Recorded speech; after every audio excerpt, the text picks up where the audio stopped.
One thing that you said that I want to call out or emphasize and maybe summarize in a bit when you were talking about just the resistance and dealing with that.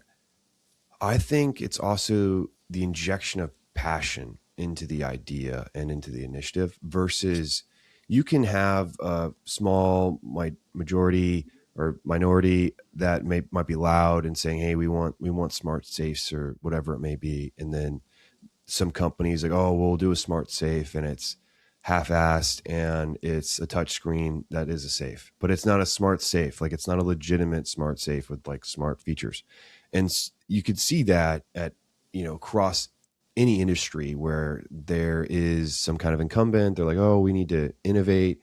And it's like, it's not there's not the level of passion that is integrated into the new idea. It's like, okay, we need to do it because like people are saying that we need to do it, but I don't necessarily care about it. Our cash cow are these products. And so, just put Bob on that one or Jessica and let them do whatever they want, be their passion project versus like a truly passionate, like reinvention and a lot of thought being put into like does what does the product do today and what does it need to be doing tomorrow.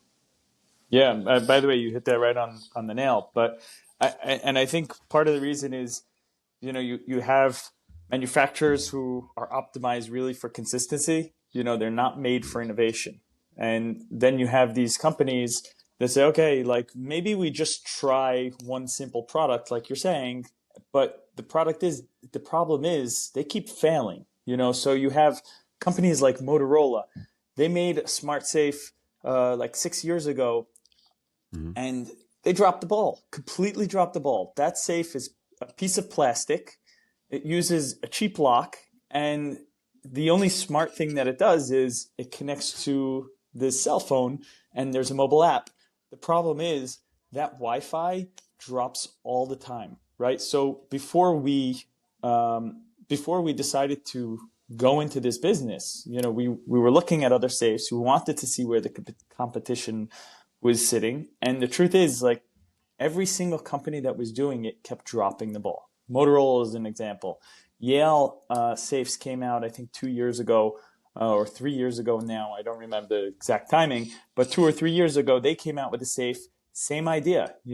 They have all it does. The only thing that makes it the only thing that makes it smart is it connects to a cell phone, but they're not looking at security. They when I say they're not looking at security, they have a cheap lock, they have a cheap piece of metal that's housing the entire unit. The Wi-Fi is constantly having issues, and then on top of it, you have a mobile app that lets you unlock your safe from the mobile app by just the push of a button. Which, for convenience, that's really great. But if you're selling a security product, then the whole idea behind it is, hey, let's make something super secure. You know, if you get my phone and you just push this button, that's it. You gain access to like a $10,000 watch. That's not security, you know. And I think that's kind of where these companies drop the ball. Exactly like you're saying, the company is not making a shift. They're just getting Bob or or whoever you're calling in the company say like, hey, yeah, I think we need to kind of like our shareholders are saying that we need to try to think of like getting a smart safe. So figure out what you could do and what you want to do there, you know? Yeah, for sure. I agree. And those examples really are concrete in the vibes that I was getting from when I was reading on the internet, but you've been in it. So you know, and you're deeply integrated. And yeah, it's just like the full thought isn't there. It's half baked. And if it's half baked and then I think I hit my mic on accident. The problem is when it's half baked, it's like, oh, well, we knew it wasn't going to work. So like, this isn't just the industry's not ready for this. And it's like, it could be ready, but it's just like, no one's really putting in that effort. It's like, oh, I'm training for a marathon. And then you're not training. You're like, oh, I ran To like show 10 up. times, like, Yeah. yeah, before the marathon. And it just like I just didn't feel ready. I wasn't ready. It's like, cool. Well, you probably train like 3 to 6 months before your run, and then you got to think about your nutrition, your gel packs, like all this stuff. Like I'm into running, so like that was a good example for myself, but maybe not for everybody. But there's a lot of things that go into training for it. If you just show up, you're probably not going to perform well. Like, oh well, I guess I'm just not.